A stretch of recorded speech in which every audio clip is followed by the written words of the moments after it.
All right, Chris and Sean are here. My name is Bill Simmons. This has been my favorite movie of the last 25 years, Boogie Nights. It is my birthday. It was already my birthday by the time everybody hears this. This is my birthday present to myself, Boogie I Nights. was going to say, it's not your birthday. Yeah. You're like, it's my birthday? My wife, I asked her, we've been dating since 1998, a year after this movie came out. Uh-huh. I asked her, what movie have I... carefully. I asked her, what movie have I watched the most since you and I started dating? And she said, without missing a beat, Cruising. Boogie Nights. Okay. She's like, Boogie Nights, Cruising. No, she said Boogie Nights, then she said Shawshank, Godfather, but she was like, Boogie Nights, by far the most. And then just go with it. And just go with it probably fourth. I just love this movie.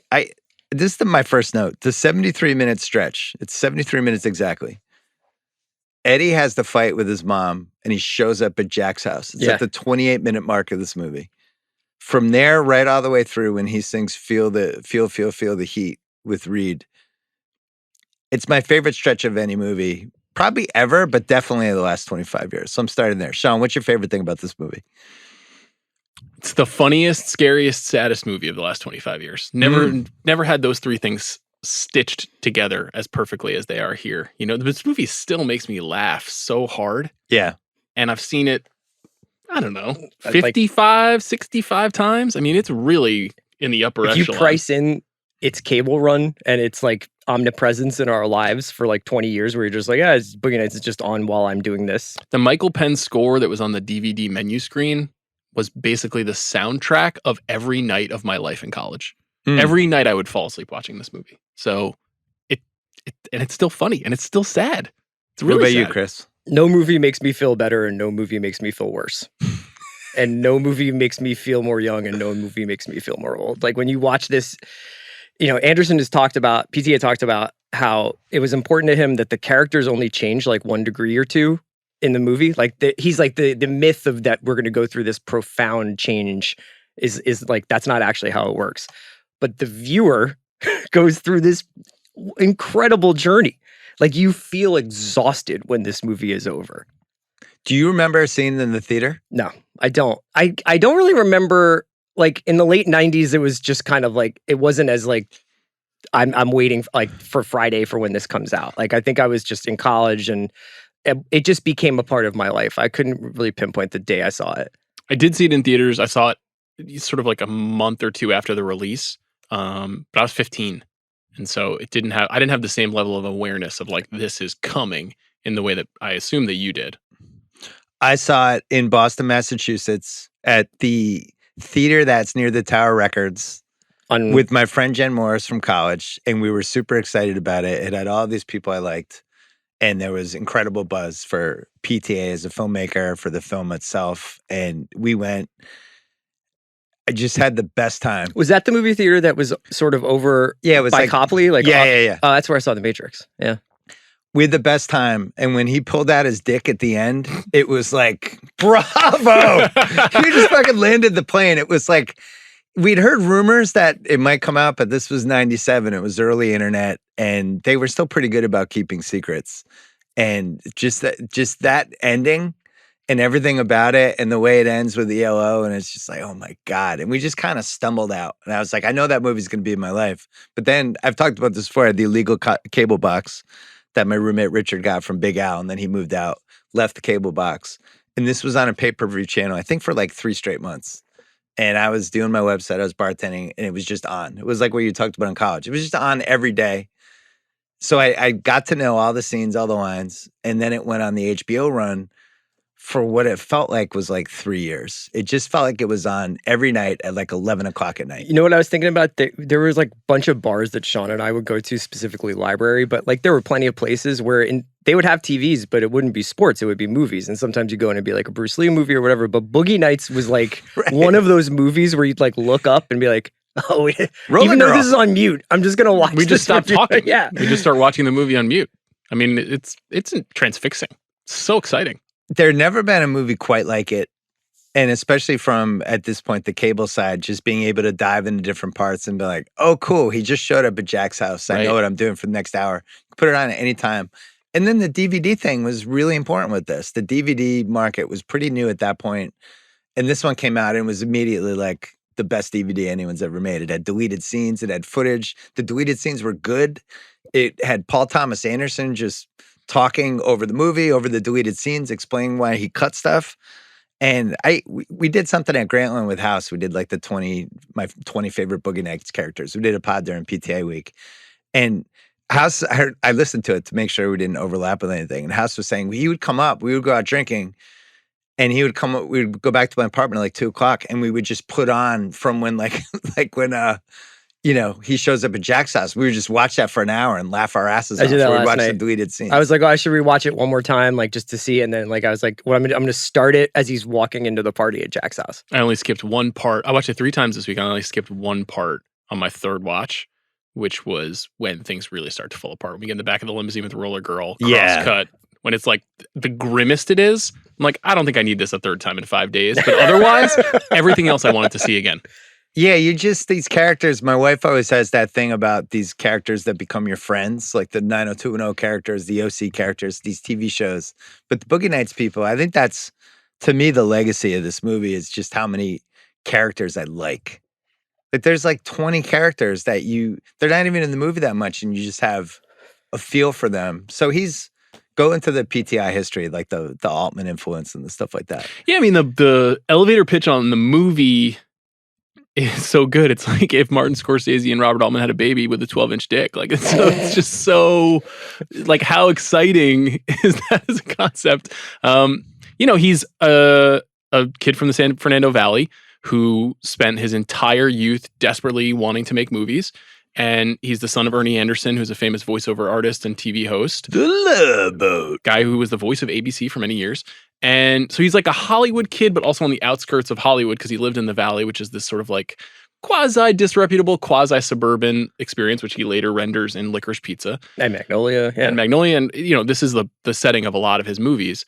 But when he was a kid, when he was a teenager, he made a student film, kind of a personal short film. He's 17. That is a mockumentary about a porn star named Dirk Diggler. And that's the germ of this movie and really the germ of his career. And he shot it on video and he starts to figure out how to make movies. And the Colonel was in it.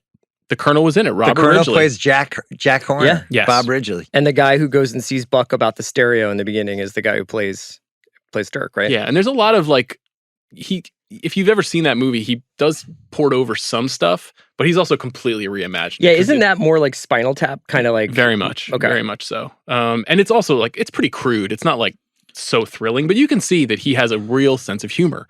And that's the thing that is so great. He's made a lot of movies since then, and a lot of them are funny, but he has gotten, like, The Master is hilarious, but it's a deeply serious movie. Same with Phantom Thread. These are like deeply serious Phantom stories. Thread's funny, but not, this is like Anchorman level This is funny comedy. in a couple It's spots. pure yeah. comedy at times. It's also worth mentioning, you guys have had him on the pod a couple of times in the last few years for Licorice and for, what was The it? Phantom Thread. For Phantom Thread. And he's like, I wouldn't call him, it doesn't sound buttoned up, but he's like almost shy, like, or a little introverted and like very like, oh, you guys, like, thanks so much.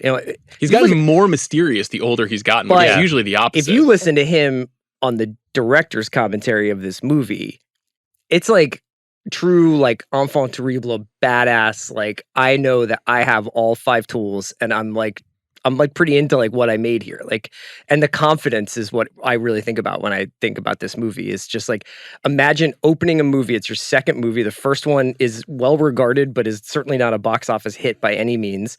You somehow get Michael DeLuca to like fund this thing, and you fucking open it up with a 3-minute dizzying Steadicam shot that's like takes on De Palma and Scorsese and all the Max Olfus and all these other people who, and you're like, all the characters of the movie are pretty much in this shot. I mean, it's just so brazen. It's so cocky. It's not confident. It's cocky. It's bravado that he brings to the movie, which the movie demands. Yeah. What other so he's in his mid-20s when he makes this. 26. What other filmmakers, what other movies are like this where This is like somebody's just like, I'm fucking Orson swinging my Welles, dick? Quentin Tarantino, Jean-Luc Godard. Like, this is... But Tarantino was a little older, though. He was like Wasn't 28, wasn't he? Yeah. 30? I mean, I think of John Singleton. John Singleton's really young when he made Boys in the Hood. Yeah. Spike Lee is really young when he makes She's Gotta Have It. Yeah, Spike's a good one. Soderbergh was pretty young on Sex, Lies, and Videotape, He right? was. Yeah. Yeah. All these guys, I mean, it's hard to get a movie made when you're in your 20s. It's hard to get people to take you seriously. And we'll talk about how some of his actors maybe didn't always take him seriously. Right. Also, a thing I like about him is I think that a thing that turned people off, which is what you're saying, Chris. He's like, I've seen every movie and I'm smarter than you. Yeah. That's his whole attitude when he's making movies. He's like, I see everything. I know everything I want. Burt Reynolds, I don't think he loved it. Definitely not. We'll go into some of the Burt stories. Yeah, even when he's doing the director's commentary and the commentary of the deleted scenes, to me, it's like, it sounds egotistical, but he's really not. Like, he really loves the movie they made, and he really, really loves the actors. And he loves when they're in character in situations he set up for them, but then they're ad-libbing outside the script, and he's just like dying at John C. Reilly and all these different people. He's so delighted that these great actors that he put together are actually taking this in a different direction, which is, I don't know, that's one of the legacies of the movie to me. It's like, amazing filmmaker. He catches all these different actors at the right time. The movie's unlike really any movie that anybody had made to that point. It's got pieces of different things, but it's really a one of one at that point. And then on top of it, he's got like this Anchorman, Adam McKay type thing going on in the middle of the movie where these people are just, kind of doing their own thing and really exploring the studio space with these characters. Yeah, you think about like everything he pulls off. There's a musical sequence. There's the fake there's the documentary. There's the Angels Live in My Town, like credit sequence, like all the flourishes that he does. Yeah, there's a big shoot 'em up By the way, action Chris, sequence. it's not a documentary. It's Fire and Fire. It has a name. You treat that documentary with the respect it deserves. It's Fire and Fire, the Brock and Chess story, I think is what it was called. Based on Exhausted, which one of the crazy things, I mean, PTA, like, I think pretty admittedly, huge porn fan when he was a kid, right? Fascinated by John Holmes. Owned all of the John Holmes movies or got holds of the cassettes or whatever, to the point that he had all of the laser discs of Jade Pussycat that he collected, and then he gave out to certain people who he felt like deserved You're a big Jade Pussycat. When is the Jade we Pussycat episode of the Jade show? Pussycat, Chris. But there was this documentary they made about John Holmes called Exhausted, which is one of the funniest things to watch, even if you don't have the Boogie Nights context. It's about this guy, John Holmes, who had the biggest, most legendary penis of the 70s. He's the most famous porn actor we had for the first. I like I'm just nodding along. 10 That's years. right, Bill. You're absolutely right. That is absolutely true about his penis. Tell us more, SG. You would describe him, I don't know, he's like the Will Chamberlain of porn. Like, he's pushing porn into a whole other level. And they decide to make this documentary about him that treats him very seriously. And he's talking very seriously about his craft, but he's a fucking porn actor. And PTA thinks this is the funniest, greatest thing that's ever happened. And this is the genesis for Boogie Nights. He's also talking seriously about like karate. He's like, I'm very good at karate. Yeah. Saying that in his own documentary, which is stuff he's lifting wholesale for the movie. Yeah. All the stuff PTA loves is like in the Exhausted, which he steals for the movie. He's with this guy, Bob Chin, who's the director. And he starts pontificating about, and Bob lets me block my own scenes. And there's this pause, and Bob's like, I don't let him block his own scenes. And it's like it's one for one in the movie. That's in Boogie Nights. He's like, maybe take out the part where I was talking about blocking my scenes. So in the YouTube commentary he does of Exhausted, he's just like, I took this, see the bar, we captured that exactly. I had to have that clock. Like, he loved Exhausted so much, but that's like these filmmakers, you think of the great filmmakers, they're all weird. Like Spielberg, weirdo as a kid, right? All he wanted to do is he saw everything through a lens. They're obsessed. Yeah, they're obsessed. And this is like the one thing they just want to have a camera and capture. There's people. just like there's a group of those guys that just seem like the Ken Griffey Jr. type. Like this dude was just touched by the gods and was bound to make movies at some point. Yeah, I think I've said this before, but like there's a handful of people from this generation who basically spent their youth inhaling the 70s movies, but particularly I think Fincher, PTA, and Quentin Tarantino, who are probably my three favorite directors, honestly, are perverts.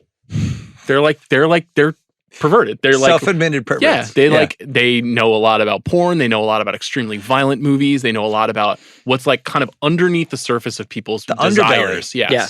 And he's like, what do people really want to see? And in some ways, like that seems, I don't know, problematic or whatever, but it's honest about what the human impulse is. And so a lot of those movies are so exciting because it's like, wow, someone finally put it on screen. Someone finally put a crazy movie about porn on screen. We've been waiting a long time for this. And so it feels honest because he did spend a lot of time watching porn as a teenager. It's also the way he conceives of or presents that world in the movie like you think about when Jack comes in and introduces himself to Eddie at Hot Tracks, and he's like, he's kind.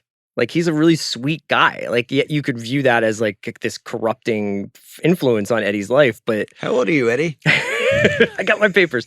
17-year-old piece of gold. But the porn industry is treated very matter-of-factly. Like, I think that this is it's an extension of the fact that PTA was probably just like aware that this was one of the economic drivers of his neighborhood, of this place he grew up. Yeah, it wasn't like, oh, this is this remarkable taboo, nobody knows exotic thing. He's like, no, these are like working people. They have homes. They pay their mortgage. They go to work. They have to raise money to make their movies, just like all independent filmmakers do. Like, there was like a kind of, I think, respect for it, but also like, it just doesn't treat it like a zoo animal. And that's why you can watch this movie so many times, because it's not like really that horny of a movie. No. It's kind of, that's the thing, is it's like a comic film, you know, and then it turns into a tragedy. But all the people in this movie are essentially, with a few exceptions, sweet. You know, like they're fucked up, but a lot of them are very, very kind. Well, you mentioned the Altman thing, and I think that's where the Colonel, but you know, the Altman and Jonathan Demme, those are kind of his two dual heroes. And those guys are really humanist filmmakers. They make a lot of films about families, a lot of ensemble movies. They're really interested in the people that are on screen. And like Jonathan Demme could weirdly humanize like Hannibal Lecter. You know what I mean? He had a real gift for looking at people who you think would be depraved. And even if you don't love them, you understand them and you're fascinated by them. And that's a huge interest of his too. And I think you're right. There's like a real practical workaday quality to the characters in the movies. Like, and everybody is kind of constantly thinking about like the Buck Swope character. The whole movie is basically about his journey to try to get the life that he really wants, which is to sell stereos. Yeah. Like, that's the whole point of his arc is if only I could just transcend my circumstances and just live a happy life with my wife and my kids and sell stereos. And I just want to be a cowboy. Right. Like, why can't I just do that? One of the DVDs I have, and I had multiple ones, but I went back and I watched it this morning because I was like, I think the deleted scenes in one of them, he has director commentary because they're not on YouTube or anything. And there was director commentary. He said something really interesting. There's this, and we'll go over the deleted scenes in part 2 because I think they're really important. There's, in the New Year's, when it turns 1980, Jesse St. Vincent, played by Melora Walters, is sitting with Dirk Diggler. And they're talking and they're kind of like bonding. And this scene you can find on YouTube, but you can't find the PTA part. And she's kind of talking about her as an actress. And she's like, you know, I have small tits, my pussy's too big, but I just feel like she's just talking about her career, and they're kind of bonding. And then it cuts to Amber Waves, and she's with Scotty J, and Scotty J's doing this like crazy story. He's probably coked up. And I told him, whatever, man. And he's rambling, and PTA is talking about how much he loves this Phil Hoffman part, and how much it was so hard for him because Phil's his friend to cut this because he loved it. But he's like, I needed to get through 1980. But he's like, the real reason I had to cut this was because I didn't want Jessie talking about her career. I wanted these people to always be like, I'm in this industry. I do my job. I don't ever want them questioning it. It was the same reason he cut Becky Barnett has that deleted scene where her husband beats the shit out. He felt like he had done the ramifications enough, but he didn't want them to be too self-aware about their jobs, which I thought was really interesting way to think about it. The only time it really comes up for real is Amber's custody hearing. And that's what he says. Where He's they're like, like, I have the Amber's custody here, so you know the ramifications because she loses the son. And I didn't need to do this. I needed to keep going forward. And he's like, the key is Reed and Dirk. I can't. And we always talk about this like when we edit documentaries. It's like your A story, your B story. You want to kind of stay on the highway, and you can get off an exit, you can get some gas, but you don't want to go too far off the highway. So that scene, which is really good, and the Becky Barnett scene is really good, but you go off the highway a little bit too far. And it's like, do you need a Jesse backstory? Probably not.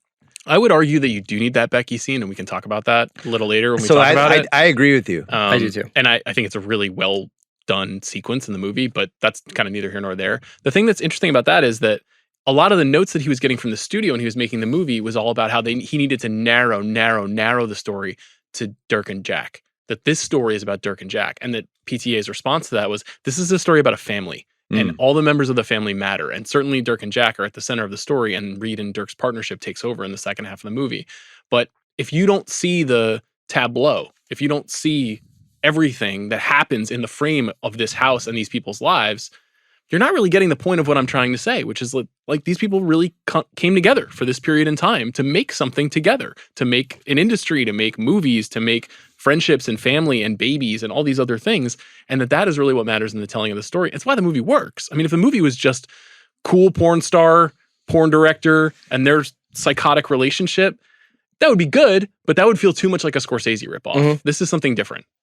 That guy, Robert Elswit, who I just called that guy, even though he's a fantastic cinematographer. No, he shot one of the best ever. Yeah. So I apologize. He said, this is what he said about PTA. Paul's movies are really about one thing, families. They're about someone trying to create a family, find a family, get rid of the one they have, create a new one. But it's everything everybody is seeking, love, acceptance, redemption. It all happens inside a family. And the family that they try to create in Boogie Nights are these people making these porno movies. It's actually an American backstage musical. There's literally 12 movies like that, and he lists a couple. That's the format of Boogie Nights. And without even really trying to imitate it, it was just part of Paul's DNA. The family thing's kind of stuck with him throughout his career, right? Has there been a movie where that wasn't a theme? I guess. No. Even Phantom Thread, I feel like. Inherent Vice a little bit is like, and that's an adaptation, but it's, I mean. Even that movie, though, is about this kind of like loose collective of people who all know each other in the 70s in LA. And, like Doc knows every person he talks to in that movie. Like he wouldn't make Argo, even though Argo is a perfectly excellent movie. Even then, he probably would have made it even more about how he would have made it more about the hostages, probably, and like how they turned into this. Like, yeah, that's a good point. He probably would just be able to project that theme onto any movie that he made because it's what matters to him. Would he have made the 11th Halloween movie? Probably not. Maybe that's about family though. Michael Myers and Laurie. But that's the one caveat with somebody who is like as singular as him, who only makes things that he really wants to make, and usually it originates with him. Is I would like to see his Halloween movie. I mean, that's the one thing you miss out on. Is I'd love to see one for hire Paul Thomas Anderson gig. That would be fun. Right. Oh yeah. Well, the same thing for Tarantino though. Same, completely. Yeah. That was why when there was talk of him doing Star Trek, it was like, cool. It's also there's a flip side to that equation. Like watching it later in my life, I am definitely like, this guy just fucks his mom. And like Amber just fucks her son. Like it's like the Oedipal kind of like urges and the pathologies underneath these people. There's and a lot of religious shit too. Yeah, what they're trying to kind of solve in their broken parts of their soul. And Roller Girl wants her to be the mom. Street. Yeah. Yeah. So we mentioned the characters. I wrote down 20 characters that I feel like are wholly distinct. And I think this might be the record for a movie. It's really hard to figure out Joey Pants in this movie because the 18th person has a full role. I'll just give you the list. Dirk Diggler, Reed Rothschild, Amber Waves, Buck Swope. Buck Swope. I don't know how he came up with that name. Jack Horner, The Colonel, Floyd, Roller Girl, Scotty J, Maurice, Becky Barnett. It's 100% Chocolate Love. Jesse, Todd, Parker, Rahad, the Melina character, Dirk's mom, Little Bill, Little Bill's wife, Kurt Littlejohn, Cheryl Ann, and Dirk's dad. I just gave you 20 characters. I feel like I know all of them, even though Dirk's dad's barely in the movie. Did you say Floyd Gondoli? I said Floyd, yeah. Okay. I met him early. And I might have missed 2. But I mean, there's just 20 right there. And I feel like in my head, I can see them. I know who they are. I know what they're bringing to the movie. And in some cases, like Dirk's dad, he's in 2 scenes for a minute. Shave when you do that. School never occurred to you? I agree. I mean, it's a feat of casting, right?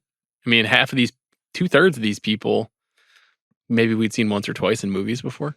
Well, I was going to ask, I think we always talk about that guy. Mm-hmm. This is that guy's at the time. Sure. And John C. Reilly was that guy. He was in like Days of Thunder. He was in some stuff. I didn't know what his name was. I just knew what he looked like. Luis Guzman, Philip Baker Hall, Molina. Cheeto I knew him from the Goat movie, and he'd been in some smaller roles, but he wasn't Don Cheeto yet. It was Devil in a Blue Dress was the big breakout for him, and then this came almost right after that. Ridgely never knew his name until he was the Colonel. William H. Macy had been around, but I don't feel like he was fully William H. Macy yet. He had just done Fargo. The take on this was that Burt Reynolds was the star and that William H. Macy was like the most notable name after him. Right. So maybe the year and that before his he agents were like, this isn't a very big part. And he was like, I'll do it. Thomas Jane became Thomas Jane in this movie. It's like, who the fuck is that? Mm-hmm. Hoffman, we talked about in the Son of a Woman pod. He was basically that guy from Son of a Woman, and you'd seen him, but I don't feel like he was fully Hoffman. Was yet. this the movie that PTA saw? Was that the movie that PTA saw that got him excited about him? Was it Son of a Woman? Son of a Woman. Robert Downey Sr. was like a historic that guy, and probably still is. And then Melora Walters. I mean, and then Dirk's mom, who Joanna Gleason was a stage actress, and he's just like, I wrote this part for you. You're a homicidal mom. I thought of you immediately for this. It's a little scary. Psychotic, mean-spirited mother. But to me, that's one of the legacies of this movie. It's just like over and over again. It's like that one, that one, that one. And he could just pick it. But in that way, he thinks just like us. Like when we're on the show and we're talking about people and we're like, fucking love that guy. Love when that guy shows up in a movie. That's how he thinks. When he sees John C. Reilly in Casualties of War, he's like, fucking love that guy. Makes me laugh. He's a really good actor. What was the Tarantino one? With Paul Calderon? Yeah. On one of the pods we did with him, and he was like, Paul Calderon, I just always liked him. Paul Calderon's like, we talked about that on Copland too, how good he is. Yeah. My man from Amsterdam. Yeah. It does seem like one recurring theme with like the truly great transcendent directors is they just love movies so much that they almost think of themselves like a GM in sports, where they're like, that person, why hasn't that person made it? Oh, I love that person in this. And they're just like collecting assets. He's got such a good eye. I mean, like, we'll talk more about it when we get to the awards, but like even people that you didn't mention stick with you. Like Cheryl Lynn sticks with you. You know what I mean? Like who also would go on to be Laurel Hallman was like the star of The L Word. You know, she like went on to become a big person. Yeah. So the kid who plays Johnny Doe, you know, like it's just like he gets faces right, he gets vibes right. He's just a great caster. The porn piece of it. That just the piece? Just what? Well, which piece? I think this is for my House, and I talked about this when we did the 20 characters thing. The relation of this movie to porn and people, I'm like basically the same age as PTA. The relationship we had with porn versus the relationship people probably have under maybe 30, 35 now, where porn was not accessible to us in any way. So it was either your parents had a couple cassettes hidden in the closet, or you stole one from a video store, or you stole one from a store or whatever, or you Playboy magazine. And like, I mean, people would watch like scrambled porn on whatever cable thing. It was, you just couldn't get porn. So there was this whole generation, Sean's worried, he doesn't know if I can land the plane on this, I'm going to. Come on, There was Sully. this whole generation of kids that PTA was tapping into that they knew who John Holmes was. They knew what this world was. They'd always been kind of fascinated. They didn't know any behind the scenes stuff with it. And I'm taking you behind the scenes in late 70s, early 80s porn was a real draw. It was like, whoa, can he pull this off? What is this? Nowadays, I don't know what this movie would even look like or how it even, nobody has the same kind of association. We all knew kind of the same actors. Back in the day, you wouldn't know. Well, it's like what he talks about. He's like, it costs like 20 grand, you know, to make one of these things. You have to have distribution. Like I would imagine there just wasn't as much for one thing, right? Like they were just like, hey, there's like 5 big stars or whatever. They're going to be in movie theaters when Spanish Pantalones comes out. Like it's at the theater and there are people like running to get in and stuff like that. Well, that was a moment in the late 70s where you did release real porns that money was spent on in theaters, and they would be in the, you know, whatever the thing in the front. It would have the actors' names. The marquee, Yeah, the marquee. Yeah, like Deep Throat was a genuine hit in the movie theater. I mean, it made a significant amount of money. I think the thing though is like he's looking at it in hindsight. Well, he's got 20 years distance from what he's experiencing. But the crux of this movie, as weird as this sounds, other than the family piece, is like he's nostalgic for this era before home video destroyed porn.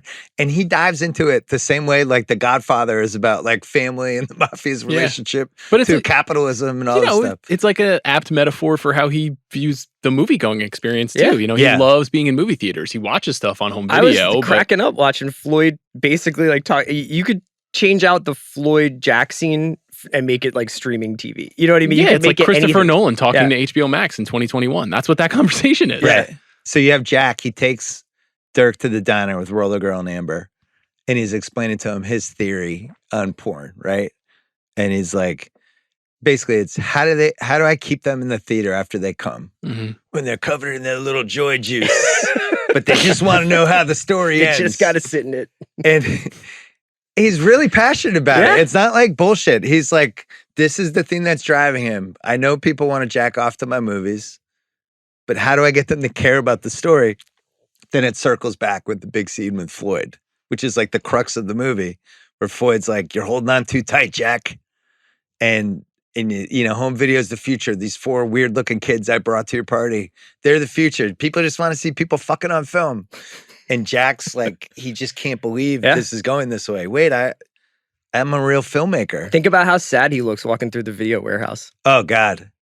But that's what's so, like, I know you've seen a lot of Burt Reynolds movies. If you watch a lot of Burt Reynolds, especially at the height of his fame, he was a winking at the audience kind of actor. He was a really charming, I know how cool I am kind of guy. And that was his persona, especially when he's in that like Hooper Gator kind of like I'm the man period. Yeah. This performance is nothing like that. No. He's dead serious, sincere. He's playing it. He's never ever turning to the audience and going like, I'm a slimy porn director. Mm-hmm. It's not like that at all. It's like, I love what I do. I'm really passionate about what I do. And I want everybody to feel the same passion that I feel. And that's such a smart choice by PTA, smart choice by Burt Reynolds. Like, it makes the movie feel more sincere and not like Spinal Tap or some jokey thing about, a guy's huge dick. Like, that's not really what the movie is about ultimately. It's part of what makes it so effective so many years on, because it's not a laugh. That doesn't take away from Reed Rothschild being the funniest person who's ever lived, right. But it makes the movie feel more real. Wait a minute. You come to my house, to my party, tell me about the future? He's so upset. My generation has this crazy relationship with Burt Reynolds, right? Like when I was growing up, and then we talked about this with the Clint Eastwood pod, it felt like Burt and Clint and then Redford and Newman were the 4 biggest stars. If you go back and read Adventures in the Screen, invoking Goldman again, but if you read like some of his 1970s, 1980s books, it's just like he's invoking Burt as like, this movie gets greenlit if it's Burt Reynolds and it's Burt like the right stuff or whatever. The 2 movies were Every Which Way But Loose and Smoking the Bandit are just 2 movies where they're like, we don't really have an idea, but why don't you drive? We're putting Burt in a car. He's got a hat, and Yeah. there's a guy behind him in a truck, and he's just going to be like, hey, any smokies? Yeah. And there's going to be a cute girl in the passenger seat, and we're off, and America will go to this. And guess what? We did. And they made sequels. And then he made Cannonball Run, same thing. Burt, just drive and do the Burt Reynolds laugh. He was also, I think, the most important talk show guest of the 70s. My generation was Johnny Carson. And it was like he was the number 1 Johnny Carson guest. He would come on, he would crush it. He would flirt with whoever the guest was. The comics could make fun of him. And he was just the fucking coolest guy. So to see him as Jack Horner, the stunt casting of that, and then to have it work, the impact now we know it's Jack Horner, but in 97, it was like, I can't fucking believe this is Burt Reynolds. Yeah. As Jack Horner, porn impresario.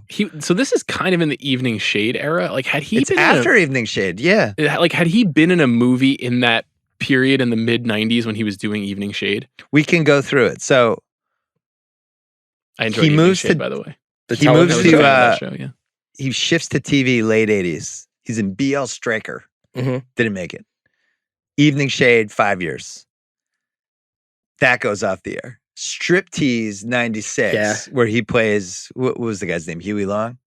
Was one of those guys? No, Huey Long. His name was Congressman David Dilbeck. Yeah, whatever. Yeah, he played. A great name. So that movie became famous because they gave Demi Moore a whole bunch of money and she was getting it. And then that movie didn't do well. And it just seemed like it was done.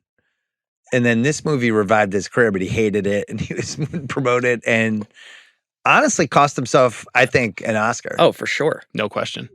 Which we'll litigate a little bit later. But yeah, so you're younger than me. What do you see from Reynolds? In the movie or in his career? Just in general, like Deliverance, Longest Yard, like that era Reynolds. Because I think he was a really good actor. I wrote about him when he passed away. I think he is probably like the best athlete movie star we ever had.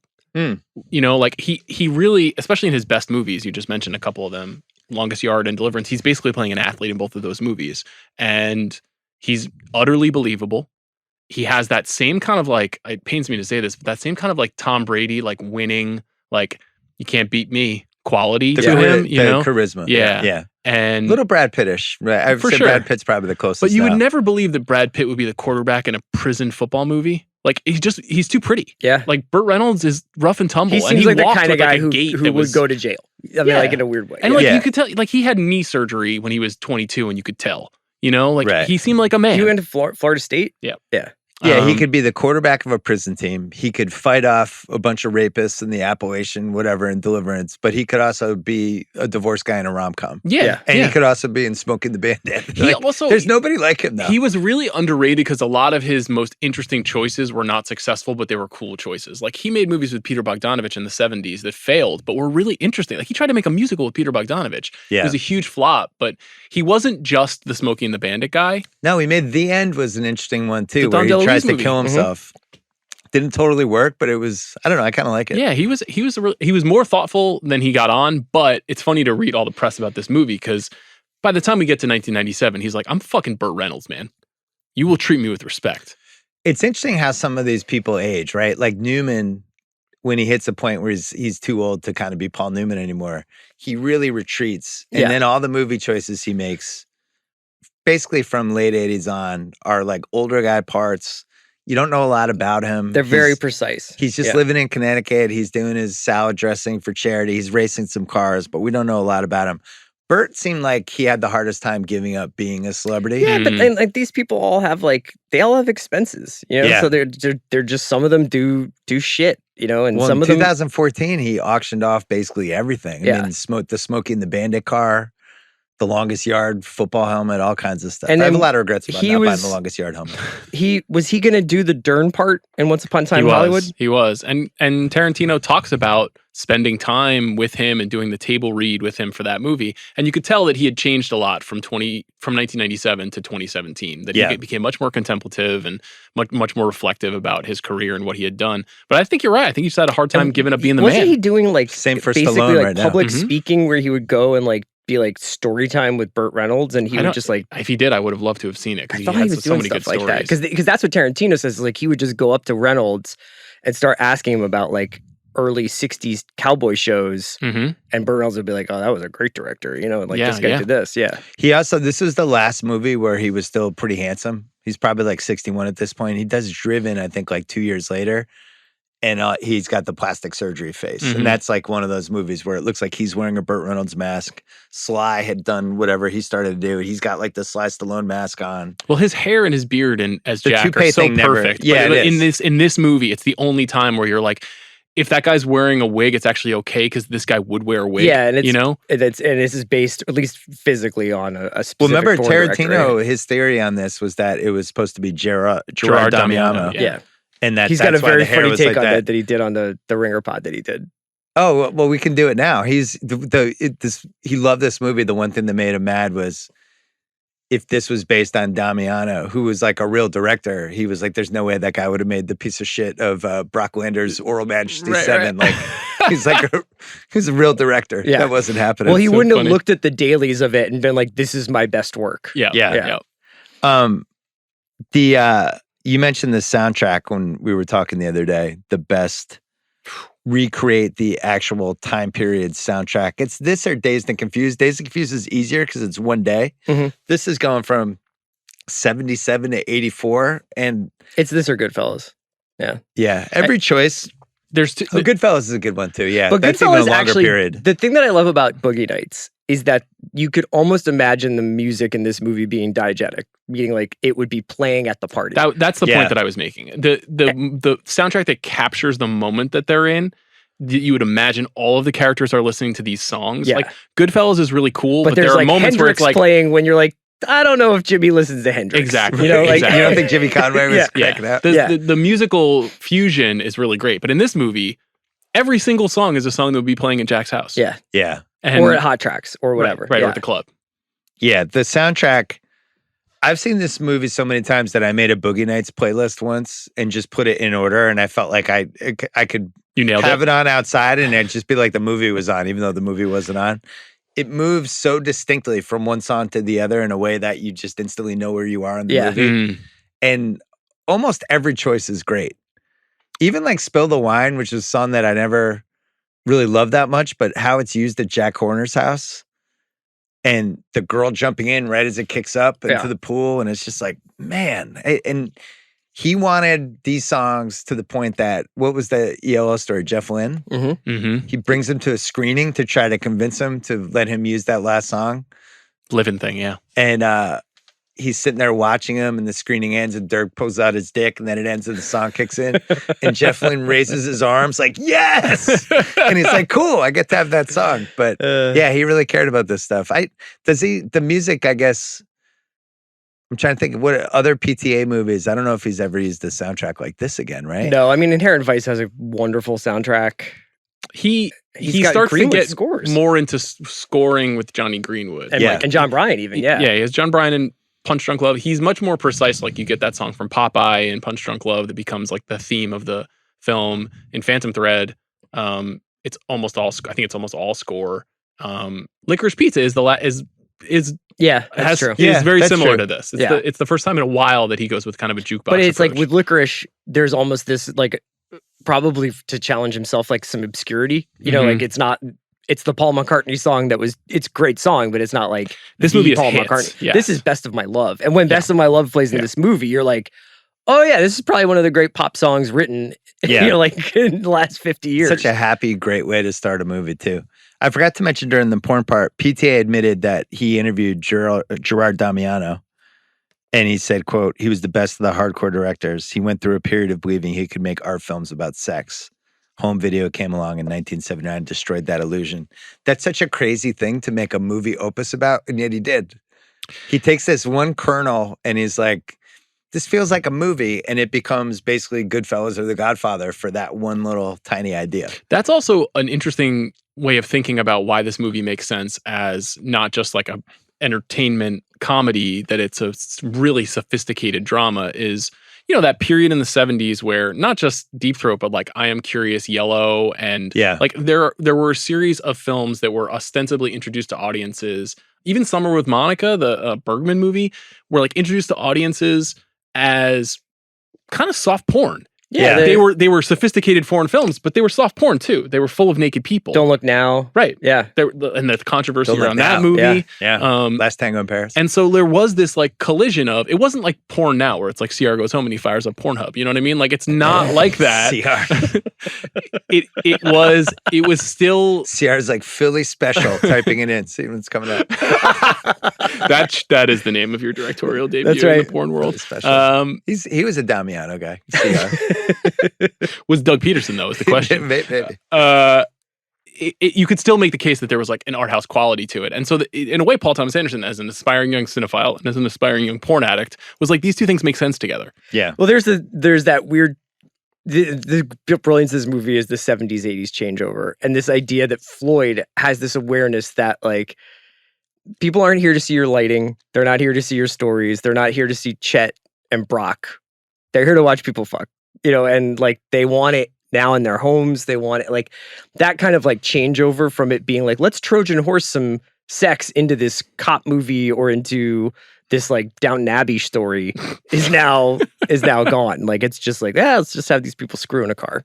That 70s, 80s changeover is a really important part of this movie. And I hate to use the you had to be there card, but I do feel that way. The late 70s, there's something so happy and cool about it. You also just can't do cocaine for that long. Well, you just lose you have your that mind. too. But Yeah. even you look back at the pop culture and the sports from that era, right? Like Saturday Night Live, you watch like the 3rd and 4th seasons of SNL. It's like 77 and 78, and the movies that are coming out and the music that's coming out. And it's like the last vestige of some great groups we had in the classic rock era. And then it hits 80, and there's like this subtle turn where the 80s had so much promise. Like, oh my God, we made it to the 1980s. We got out of the 70s and we got out of Watergate and all the assassinations from the 60s and these terrible, and the Carter presidency, and the 80s are going to have so much hope and be better. Oh, drive by on Jimmy there by you. Well, you know, he was one of my favorite presidents. It was just, he was not a popular president at the time.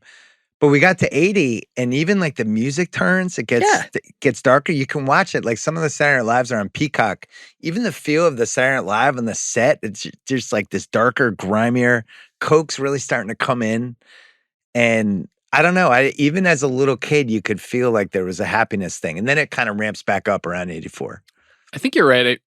I think in the 70s, it felt like anything could happen in your popular culture. Like there was still an unpredictable quality to it. And then in the 80s, everything gets more adversarial. It's like punk breaks, but also like movie studios really button down. Yeah. So you don't have these crazy creative experiences where these, filmmakers get $60 million to make their dream movie. So you get, a lot of movies that we like, but like you get like Beverly Hills Cop and Rocky 3 and 4. Well, you also have the people from the 70s who were like, I'm going to change the world. And then by the 80s, they're like, I need to make money. Exactly. And that's like that's why The Big Chill is such an important movie. It's all these people kind of looking at each other going, what do we stand for? It's a great point. What are our ideals? So yeah, that changeover, it's weirdly awesome. That goodbye 70s, hello 80s, and there's so much promise. And then the 80s, it's not as bad in real life as it was in Boogie Nights. It helps that it's... Chris, of course, won a title in 80. When did you win the title? The Phillies 83? won in 80 and then the Sixers in 83. Yeah. That's another reason that part sucked, that era. You were crushing at that time. You In were the 5 80s? years old. Yeah, I had like a little vest on, ride my bike. All right, so New Line's crushing it as we head into 97. We have some really cool movie studios, just from a creativity, trusting young directors. Like, there's obviously some bad stuff going on too, but we don't know that yet. New Line has 7. They have Dumb and Dumber and they have The Mask. They are working with cool people, making fun stuff, trying to find young up-and-coming directors. They have Mike DeLuca is the big executive, who's pretty storied history. There's some good pieces about him. And runs... Currently running Warner Brothers. Yeah. Film. But in the 90s was definitely a little like fast cars. Yeah. Fast living guy. He was the cool young movie executive who was dating Julianne More. Yes. And he champions PTA. PTA is coming off Hard 8, which was supposed to be called Sydney. The studio took it from him. He was scarred emotionally. And this is his second movie. And all he's thinking is, nobody's fucking with me this time. His script's 185 pages, which I guess is an incredibly long amount. I don't know enough about reading different movie It's about scripts. a page a minute. Yeah. So, yeah. So, and he's like, we're filming all of it, and that's how it's going to go. He's already walking in with a 3-hour and 20-minute movie. Right. And he's like, this has to be 3 hours, and it has to be rated NC-17, and these are my 2 conditions. And they make the movie, and eventually it's like, it's got to be under 3 hours, and it's not going to be NC-17. They start battling. Grantland did an oral history about this movie. That's fantastic. You can go Amazing find piece. it. Howie Really, Kahn and Alex French. I think it was the single best oral history Really we probably good. had. And at some point, they become super concerned about the movie. It's scoring badly. People are upset. It's got the wrong vibe. There's a big it's too chunk long. in the oral history about the focus groups for this. Yeah, the focus groups are a disaster. So Bob Shea, the guy that runs New Line, he does his own cut. Yeah. Now, he's not an enemy of this movie because I think a lot of people just would have either buried it or whatever. But at the same time, he's very adversarial with PTA at this point. He does a cut. They decide to do a focus group. Are you going to start #release the Shea cut on Twitter? That's not something I want to see. I don't need to see it. As much as I mean, Bob Shea, for the record, like put out John Waters movies. Yeah, he did a lot of Sonny good stuff. Chiba movies. Like he was a real like exploitation grindhouse independent cinema dude who also like helped the Nightmare on Elm Street franchise rise, but then got older and got richer and started releasing lots of mainstream movies. And so this is him in his 50s or 60s in his like, I'm in charge of the fucking studio and I give you the money mode. Who's this fucking 26-year-old telling me his movie has to be 3 hours? So he does this cut. There's a focus group. PTA goes to the focus group. He talks about this in oral history and walks up and down the line telling everybody how much it sucks and tries to basically neg it. It ends up coming out at, it's 2:39. But at some point, something flips. And I don't know. I just remember vaguely from like the marketing of it, being excited about it during the summer. Because that was the era of, they would release the summer preview of Entertainment Weekly and premiere and the fall preview. And everything started to become about previews. And when they were doing the fall previews, it's like, this is coming. It's like, it this seems looks like amazing. that drumbeat had started before it got made. Like, it sounds like, especially from Howie and Alex's oral history, it's like, this was a script that was not being widely distributed. It was like, it wasn't getting like... His agent, John Lesher, was very careful about who he shared it with. Right. And then when the actors would see it, they were like, holy shit. You know, and now the casting what ifs here is like amazing, but it sounded like this was a like, how can I get in this movie? It was a hot script. And I think a lot of actors were excited by it, but a lot of actors were also scared off by it. Yeah. And there's like a little bit of a dance that we can talk about, like We're with hitting that in Wahlberg, part for example.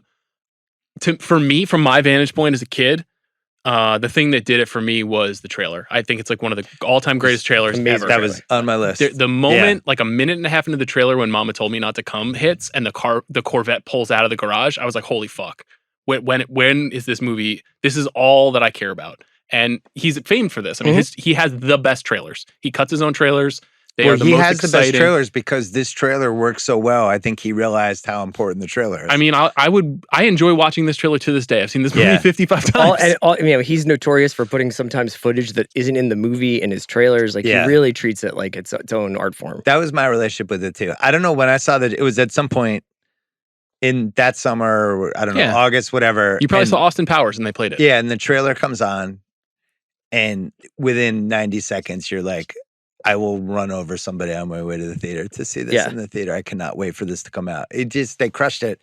I do feel like trailers mattered more back then. We had way less information about movies. Mm-hmm. It's harder to have that same sensation. But yeah, I think once the trailer was out and percolating, then we were off. Then it was like, okay, wait a second. So Mark Wahlberg and wait, the guy's got a 13-inch dick. Are they going to show that? Is this a porn? Julianne More, I've always liked her. Burt Reynolds is like really in this, and it just built, and it became a thing. I wonder how, because this movie probably, from everything I read about it and I remember, was not like a people protesting outside of the movie theater. Not at all. No, this was, and I think a lot of that is down to the fact that it's about a guy.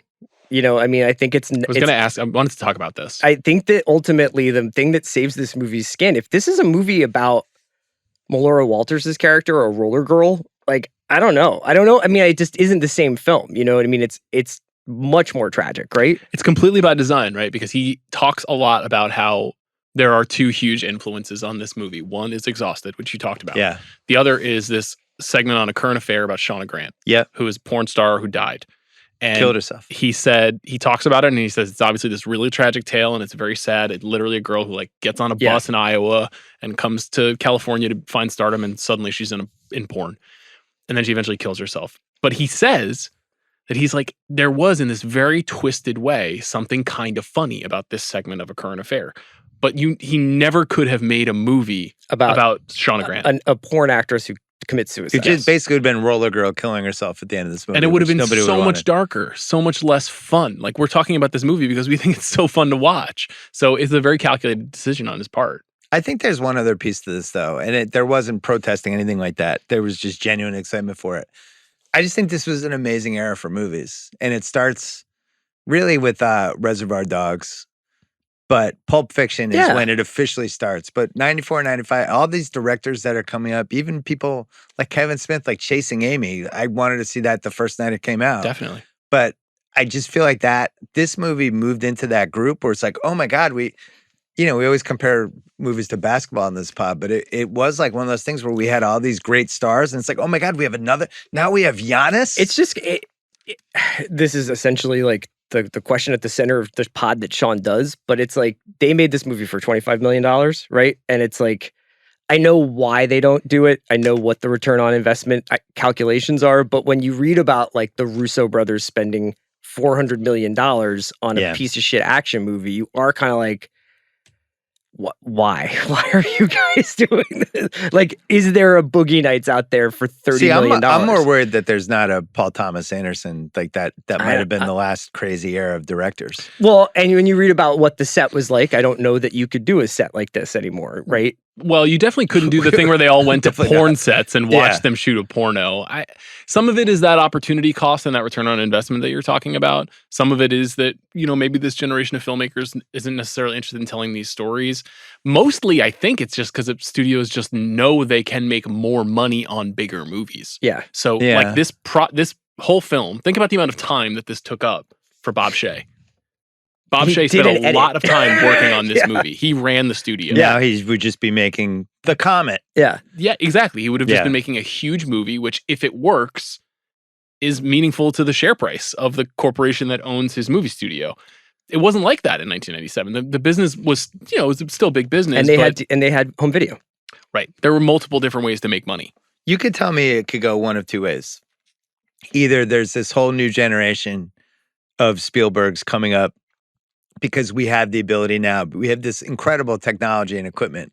You can edit a movie on your iPhone now. Like my kids know how to edit stuff that I never knew anybody that would have the skills that just a normal person has now with editing. On the other hand, there's no way in 2022 you'd have like 15-year-old Paul Anderson with not a ton to do. Just like I'm obsessed with movies and I'm obsessed with this exhausted documentary. Like now he'd be on TikTok. I don't want to sound like old guy on the couch, but like, I just wonder, like, will we have this next generation of people who's like, all I care about is movies? You definitely know this better, I think, than we do because you're raising teenagers. Yeah. But I think that the thing that Paul Thomas Anderson had was an obsession with this world. And I think we actually live in more obsessed times. People can go even deeper into the things that they care about than they could before. So that's optimistic then. So you could, and I always say this, it's like, Damien Chazelle, Ryan Coogler, and Greta Gerwig exist. Like they're three young filmmakers who make mainstream movies for big audiences. And they're really, really artistically sound. And then there's a whole other generation of them that are maybe not as commercial, but that are exciting. Like those people exist. For the most part. Coogler's 12 years ago, though. I mean, that's when Fruitvale was, 2012? Right. 10 years ago. So basically, like, who is the 26-year-old you're saying that is really exciting? Who's the 26-year-old now? I don't think that 26-year-olds are trusted by studios is the other thing. I don't well, think what about our guy Cooper? Cooper Rife? Yeah. Yeah, I mean. But I mean, is he an anomaly or is there going to be a generation? But he's made 2 movies and now he's making a TV show, right? Yeah. Well, that's the other problem. That's the pernicious thing that happens. To the TV show. Yeah. Like is Boogie Nights a TV show now? There's also like we've talked about this a lot too, where a lot of first-time indie directors often get sucked up into the Marvel Disney kind of. We loved your little first feature. Why don't you do this season? Direct this episode of Mandalorian Loki or whatever. Yeah, exactly. That is what happens. Yeah. We got to talk about the Mark Wahlberg piece and the Julianne More piece really quickly. Mark Wahlberg, who I would say over the last 25 years has probably had one of the best careers in terms of outputs, money made, celebrity. If you're just talking about actors, he's in the top 6? There's a case for him as one of the 2 or 3 most successful movie stars of the last 20 years. If you stretch it out over the 25 years, it's kind of uncanny. He also is weirdly like not aged, you know? Yep. Successful is a good word. And somebody who showed he could do comedy, he did action films, all this stuff. Yep. Made a lot of movies that people really like to this day. Our history with him in 1997, he was in Marky Mark and the Funky Bunch. Mm-hmm. He was Donnie Wahlberg's brother. He had one really good song, Good Vibrations, which I stand by as like one of the best summer songs of the early 90s. Nobody's trying to take Can Good you Vibrations rap the second verse of Good Vibrations right now? Come on. Feel it. Marky Mark and the Funky Bunch had been from South Philadelphia. Do you think you would feel this way? No, I didn't. I honestly didn't know where. I probably turned them faster than others because they were from Massachusetts. Okay. He was a Calvin Klein underwear model. He was in Basketball Diaries with Leo in 95. And that was when it's like, wait, that's Marky Mark? He's in fucking Basketball Diaries? And that was like an important Leo movie. He had a little cachet that at that was point. The movie that I was like, I can't believe it. Because I had read the Jim Carroll book and I was like, I cannot believe this is happening. Right. I was so psyched for that. And then he's in Fear in 1996, which was a successful movie. Reese Witherspoon had a good time. When is the Rosillo solo rewatchables on Fear happening? That's going to be for the 300th That's actually episode. for my birthday. Yeah. But then becomes the lead of Boogie Nights. When's Three Kings? After. Everything's after. So the big risk was the star of my movie is Mark Wahlberg. I'm telling you, in 1997, it was like, really? Mark Wahlberg's going to be the star? It felt like an asterisk coming out. And now it's 25 years later, he's like unbelievable in it. And I'm so glad he's the star. We did not feel that way in 97. How rare is it to have 2 guys who are at the center of your movie who at the time and in the future both had like serious misgivings about the film? Yeah. I mean, it's really, I guess Don't Worry Darling is an example of that, but like for the most part, like the idea that Burt Reynolds and Burt Reynolds during the making of it, Mark Wahlberg in the years since, who was pretty reticent to talk about this movie. Like it does not align with his obvious, like his beliefs. I got him for Grantland in 2014, I had him on the pod for 35 minutes and I snuck a couple Boogie Nights questions in. I think it was one of the first times he ever even talked about it. Also one of the last times he's talked about it. He seemed excited to talk about PTA. But yeah, I think he definitely has not jumped over the couch to go talk about. He's this movie. very spiritual now, and clearly like Christianity is a big part of his life and his family's life. And so I think that there is some embarrassment about the movie, even though he's proud of the movie, paradoxically. So our colleague and pal, Jeff Chow, and I were talking about this last night. There's like a big question about this performance in this movie to me, which is that is Mark Wahlberg bad or not? And if he's bad, is PTA leveraging his badness, or is it a self-aware bad performance? And he is, at this point of his career, sophisticated enough to give it. Because later in his career, Mark Wahlberg becomes a really good actor. He's got 2 Oscar nominations. He's in some great comedies. He's got range. He's a good action star. But at this time, with a very short resume, and playing a guy who's dumb and is a bad actor. I've thought about this a lot. I'm going the other way. I think he's like perfect. So that's where Jeff and I landed. I think so too. And I think if you put DiCaprio, who was it's the sliding doors thing. If you put DiCaprio in as Dirk, the mom scene and the "it's my big dick, I'm ready to fuck" scene are completely different. He's just like honestly way too good. Like, so he just changes the dynamic where like you watch Eddie in that scene with Jack specifically and you're like, this is really sad. Like, you're kind of pathetic. You know what I mean? And I just think DiCaprio brings like so much interiority and like pathos to these kinds of parts. And Mark is kind of like, I'm banging my head up against the limits of my intelligence. So, okay. But do you think that Mark knows that? I don't know. I'm on the other side. I think he actually knows what he's doing. I think that's why PTA threw so much stuff at him. Like, he talks in the director's commentary stuff like, I made Mark watch Exhausted over and over again so he could understand the beats of how and he does stuff like the scene in Rehad's, like where he's like, it's just the long shot of his face. I think he's amazing in that scene. I think the case for him being a really good actor is 3 scenes. The scene with when Dirk's mom goes nuts on him and starts ripping the posters and he gets so upset. I actually think he's like great in that. I'm not stupid! Why are you doing this to me? And it's like spits flying out. This isn't your stuff. I think the what state? State of California? I'm ready to shoot, Jack. That I think he's amazing in that. And there's the whole testosterone thing that we're going to this a part conversation 2. when we did Departed, where we were like, if Wahlberg as Costigan and like what happens if you like are like putting him in that role, you know what I mean? Because in some ways it's not a similar role, but like it requires the same kind of like collapse at a certain point. So the scene that convinced me that what you guys are saying is right, that I agree with, is actually a deleted scene. It's the long extended deleted scene between him and Luis Guzman. Yeah. Where they're shooting a scene from one of the Brocklanders movies. Yeah. And you can hear off screen PTA throwing lines at him, and that's sort of like Adam McKay. Like, go back to that in the director's commentary. He's like, I had 2 great actors. I just want to let it roll. Like, I feel like he genuinely believed that. And he and Guzman are so fucking funny. Yeah. It's like a 10-minute deleted scene where they're just it's in the doing dialogue right? in the restaurant.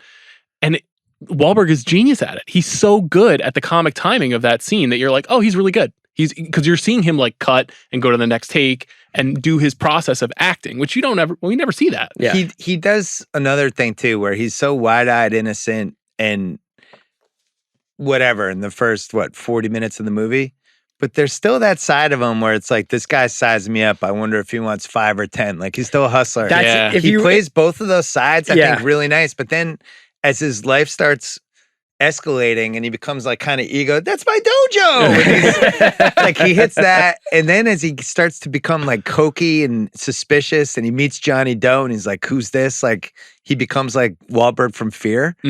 I don't know. I thought he landed the plane. I was really impressed by him. He's great. And it's also like, look, he does this movie, he does Three Kings, he does I Heart Huckabees. Like, he was like a very, very, very discerning actor. Taking chances. Yeah, exactly. Yeah.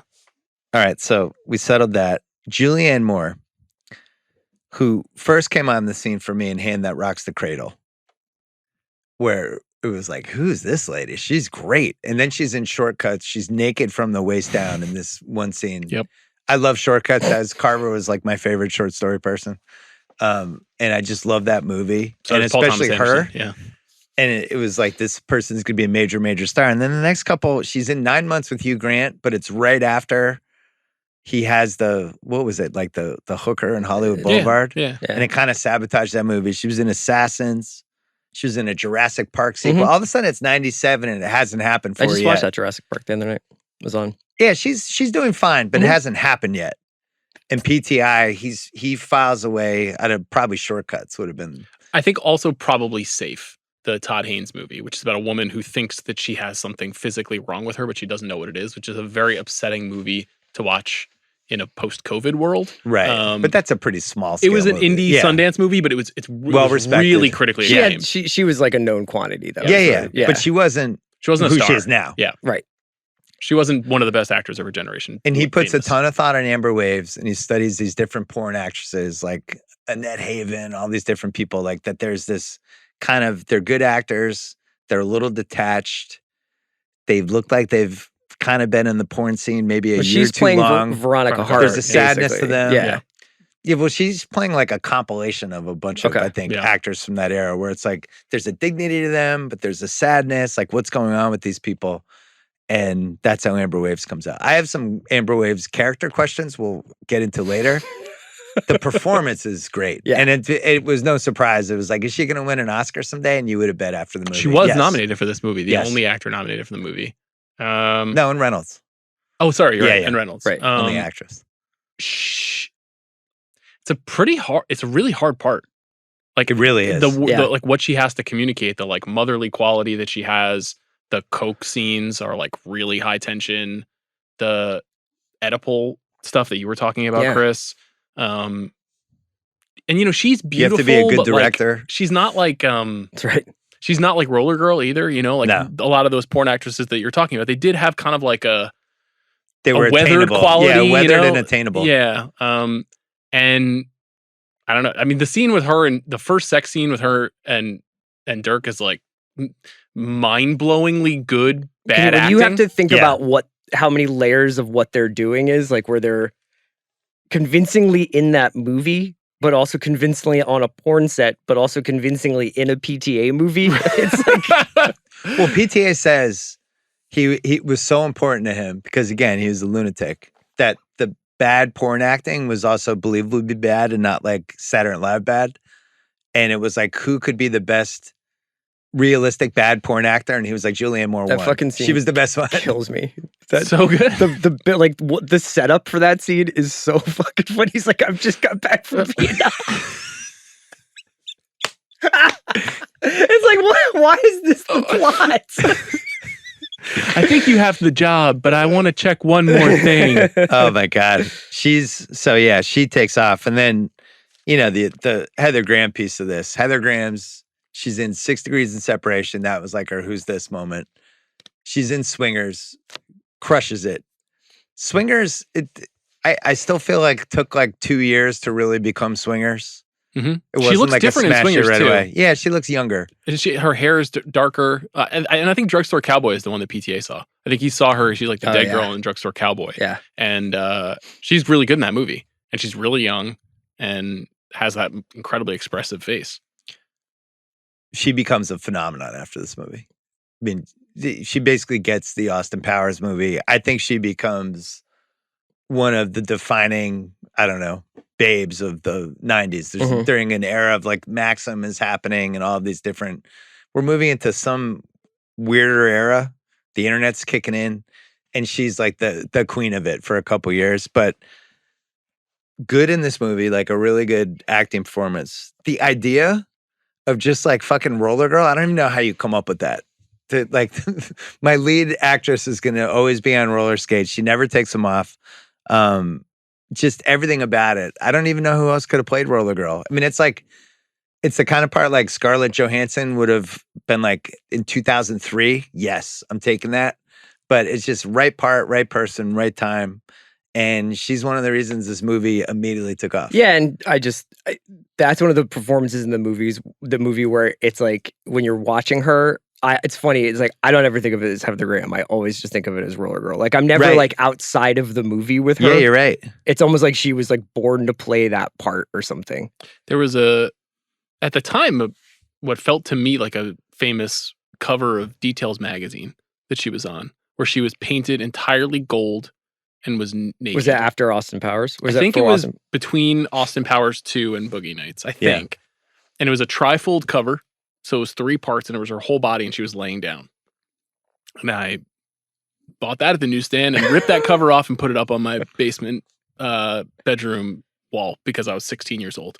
And Heather Graham, that era. She was that incredibly hot actress. And this was the movie where she took her clothes off. So if you were a teenage boy, you were like, holy shit. And now, obviously, like, as an older person, as an adult, as a parent, and all this other stuff, it's a lot easier. Seth Rogen website. Right. Was the Mr. Skin? Mr. Skin. Yeah.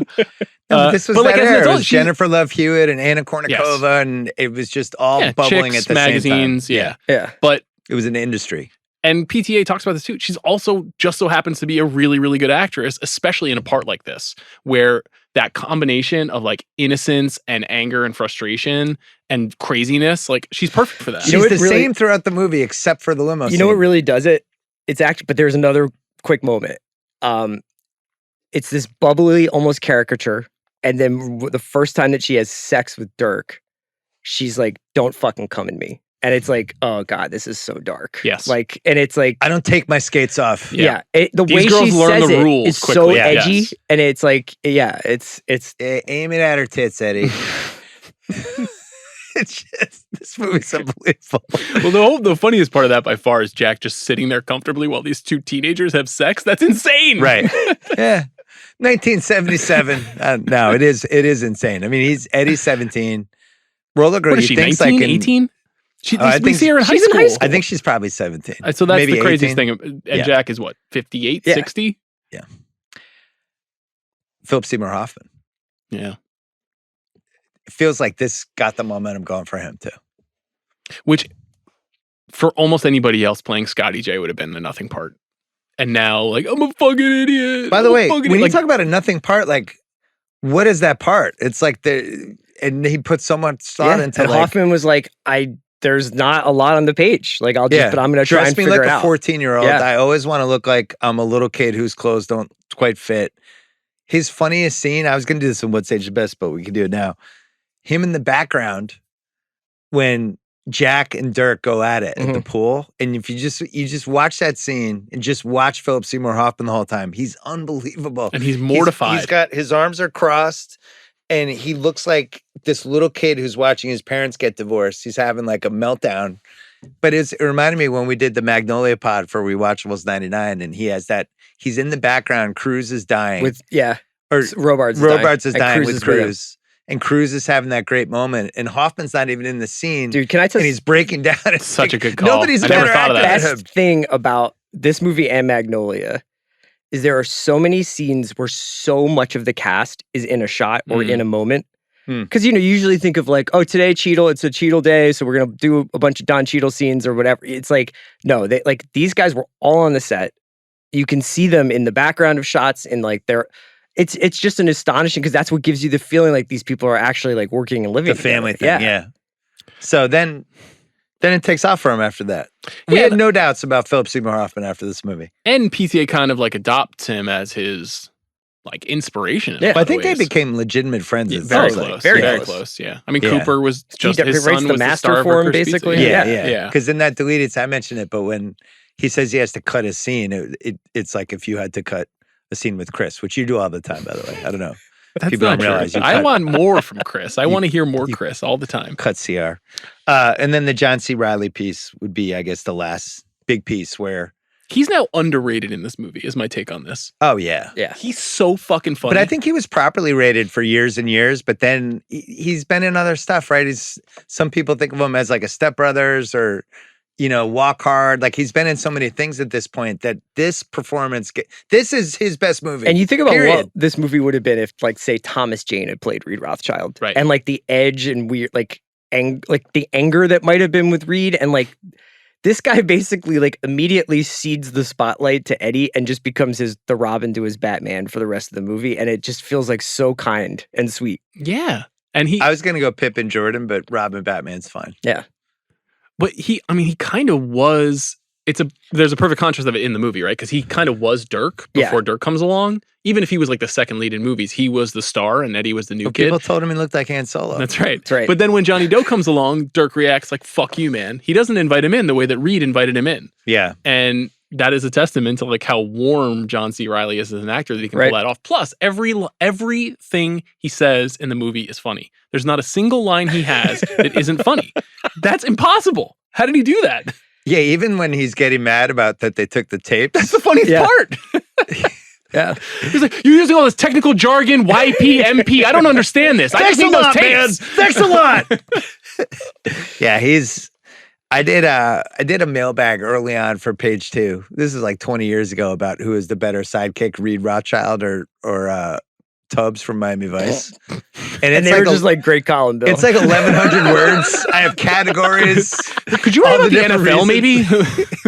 I think my editors were like, let's just I was like PTA. They were New Line. Just let him go. Yeah. But yeah, he becomes John C. Reilly after this movie, and it leads to a whole bunch of good stuff. And he's had a good career ever since. This movie, we'll get into the other characters when we do part 2. This movie is nominated for 3 Oscars. Best Original Screenplay, Supporting Actress for Moore, and Supporting Actor for Reynolds. Did not get Best Movie. Our Best Picture nominees that year: Titanic wins, As Good as It Gets, Good Will Hunting, The Full Monty, and L.A. Confidential. Tough year. I love L.A. Confidential. Yeah. That's a good one. No, but I'm saying I guess it squeezes out The Full Monty. That was a sensation. I know it's hard. It's hard to say. Like I'm not saying Full Monty is like a better movie than Boogie Nights. But who are you bumping out of that one? Like, As Good as It Gets, Nicholson wins the Oscar. It's also like guaranteed Jack Nicholson is in the front row of the Oscars, which like 5 more million people tune in for. But we got to bump one out. So who are you bumping out? I'm not bumping out L.A. Confidential. I guess Full Monty. Yeah, I think I am too. Full Monty is my least favorite movie out of all of these movies. It was a phenomenon. It was a phenomenon. As Good as It Gets is not that good. Oh, I don't like As Good as It Gets, but it's just like you just got to get. It was huge. It was James L. Brooks. He kept his very title. good performances, but like, okay, stack it up against the other James L. Brooks movies, especially the Oscar movies. You know, the Broadcast Newses, that was my other Terms of Endearment. Like, it's just not as good as his other 4 movies that are much better. So, in that respect, but no matter what, it's telling he didn't get nominated for Best Director, Brooks. And Peter Cattaneo for The Full Monty is nominated. The Oscars are so weird. Like, an Adam Egoyan nomination, I think is cool that he was nominated for The Sweet Hereafter. That's a really good movie. It's a sad movie. But PTA really should have gotten one of those 5. Cameron wins for Titanic. Gus Van Sant was in there for Good Will Hunting. Hansen for Confidential. Mm-hmm. I just don't think you think about it, especially who's voting for the awards at that point in time. I don't think you're getting a lot of 78-year-olds digging into Boogie Nights. Or a 26-year-old kid they've never heard of. Yeah. You know, I mean, he was so young. It's too bad. If we're doing that over again, I think they're in both categories. Supporting Actor, Reynolds doesn't win. Robin Williams wins for Good Will Hunting, which I just can't argue. Yeah. We got to do the It's Not Your Fault to Jack, right? It's not Jack Horner, It's Not Your Fault. Anthony Hopkins for Amistad. Greg Kinnear for As Good as It Gets, which is, that would definitely be a do-over. He's fine. I think he was okay. I thought but he if was you pretty could good replace him with John C. Reilly? Yeah. How about that? Yeah. And then Hopkins, I mentioned him. Forster. Sorry. Forster for Jackie Brown. You know my feelings on that performance. It's one of the worst things you've ever said to me in person. You don't like that performance? It's fine. What? It's not John C. Reilly and Boogie Nights. I'm sorry. Actually hurts my feelings. It's not John C. Reilly and Boogie Nights. Stop. I think we can have both and we can eliminate Greg Kinnear out of here. And Amistad out of here. Great. What are you talking about? Let's do that then. Yeah. Best Actor. John Quincy Adams. He's a Boston guy. John Quincy Adams. Best Actor gets tough. Nicholson's in there. Mm-hmm. He wins. Damon's in there for Good Will Hunting. Not touching that. No argument. Duvall's in there for The Apostle. He's amazing in that movie. He is good. Leo is not in there for the Titanic and should have been. We litigated that on the Titanic pod. The final 2 were weird. Yeah, Peter Fonda and Uli's Gold. I don't even know what the fuck that. I don't even remember that movie. And He's then a beekeeper. Dustin Hoffman and Wag the Dog was just like when LeBron gets 3rd-team All-NBA, even though they didn't play 49 Do you like Wag games. the Dog? It's fine. He shouldn't have been Best Leading Actor. Yeah, he's pretty funny. We litigated the Wahlberg thing before. I genuinely believe Wahlberg should have been Best Leading Actor. I think he fucking carries this movie. He's so good in it. Oh yeah, I don't mean, disagree. The funny thing about Whack Dog is it's like De Niro's definitely the male lead of that movie. Completely. Leading actress. I guess this movie didn't really have a leading actress. Julianne More lost for Best Supporting Actress. Basinger won for LA Confidential. That's a tough one. I would do that one over again choice. Personally. We got the old lady in Titanic. Stop. Minnie Driver in Good Will Hunting. She's good. Just say her name. Yeah. Oh, whatever. Yeah. John Cusack in In and Out is really good, but I actually think Julianne Moore. That's kind of a travesty. She didn't win for Best Supporting Actress. It felt right in the moment, though. Maybe. It's very similar to Peter Fonda being nominated for Uli's Gold. Like, it was an acknowledgement of someone who had a good career, who maybe had not been totally recognized. And it was like a self-aware kind of performance where she's playing like the imitation of a screen gem who's a prostitute. And so there was all this kind of like intertext conversation about Kim Basinger as a sex symbol. She's good in it. And she's remember. Good. But Julianne Moore should have won. I agree. Screenplay, Good Will Hunting, Damon and Affleck win. Mm-hmm. Brooks and Mark Andrews are nominated for As Good as It Gets, Boogie Nights, The Full Monty, and then the obligatory Woody Allen. Just Deconstructing Harry. I do like Deconstructing Harry. Just Deconstructing Harry. I do think that's one of the better late Woody Allen movies. They just ran into the mat and Ben buzzsaw. Yeah. This movie made they made it for I had it for $15 million budget. You had 25? You were probably right. Made 43.1 million. Our guy Raj. Yeah, I know it tripled what it cost. So yeah, that makes sense. Our guy Raj, 4 stars. Yeah. The sweep and variety of the characters have brought the movie comparisons to Robert Altman's Nashville and The Player. There's also some of the same appeal in Pulp Fiction in scenes that balance precariously between comedy and violence. Through all the characters and all the action, Anderson's screenplay centers on the human qualities of the players. Boogie Nights has the quality of many great films in that it always seems alive. I think that's fair. It's a good review. That's a good way to put it. This movie's always seems alive. Speaking of alive, should we take most rewatchable scene to part 2 or do it now? I think part 2. Let's do part 2. All right, so we'll do all the categories in part 2. Can I give you one quote from another review that I thought was really powerful? Yeah, let's hear it. Andrew Sarris, who's one of the most important film critics of Bill's a big Sarris guy. The mid-century, who like helps develop a lot of the ways that we talk about movies, wrote in a review of this movie out of the New York Film Festival, "Not since the mysteriously reclusive Terrence Malick Badlands 1973 has there been such an explosion of sheer talent on the American movie scene." He's talking about a couple of different people that are emerging there, but he's using this as the time to announce that, to kind of like codify that thing that you were talking about that's happening in the moment. That's big, big praise. He's the guy who like popularized auteur theory in America, right? Yeah. So he's the person who's like the director is the author and in charge of creating the vision of Masterpiece. We left out one thing before we go to part 2.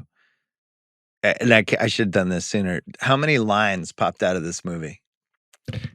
I have the best lines quote. Of carpet meth or lines of no, well, cocaine lines, but the oh, you think so, doctor? Like there's 100 of them. And when I was at ESPN.com, I had done this movie quote gimmick a couple times for my old website. And I think I had I don't know, I'd written a few columns for them, but not that many. And I did, I don't know, 33 quotes from Boogie Nights or 50 quotes from Boogie Nights, and I handed them out as awards. You really leaned on the Patrick Ewing Gold Club testimony. Oh, I handed out the awards. But what was hilarious was I didn't have the editorial juice yet. Uh-huh. So they're doing these quotes, but they're editing the shit out of the quotes. So like it's Floyd's blank, blank, right? It's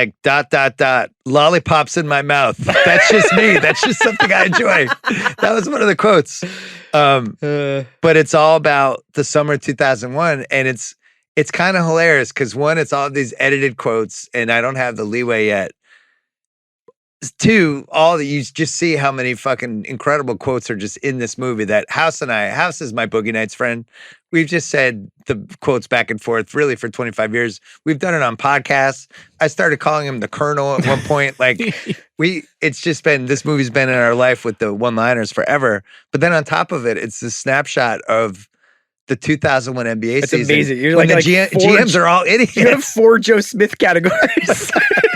There's all these terrible signings, like Todd McCullough getting $60 million. So it's pretty funny reread. Oh, but it's a shot. Yeah, there. sorry. But that's you how have a Pat Croce one in there. I think I did. It's like this is the Curly. He puts up the money for these pictures. But that's how many good quotes were in this movie. I was like, I got to do the movie quotes gimmick for the ESPN audience. We'll see if it works. And it has to be Boogie Nights. I What will else would it say, be? for when Chris and I became friends in the 2000s, we definitely would like talk about these columns before we knew you. We were like, that's funny as shit when you would do that. The movie quotes. Yeah, there's certain movies that just have it, but this one we'll go into in part 2. So when part 2, we're hitting all the categories, and it's probably going to be 2 hours. I'm sorry. It's your birthday. This movie this has to be a 2-part podcast. It has to go for You 3.5 like hours. lollipops in your mouth. It's I okay. do. It's just You what like I cinema, you know? In It's just what I particular, like. you like to watch people fucking on film. That's just me.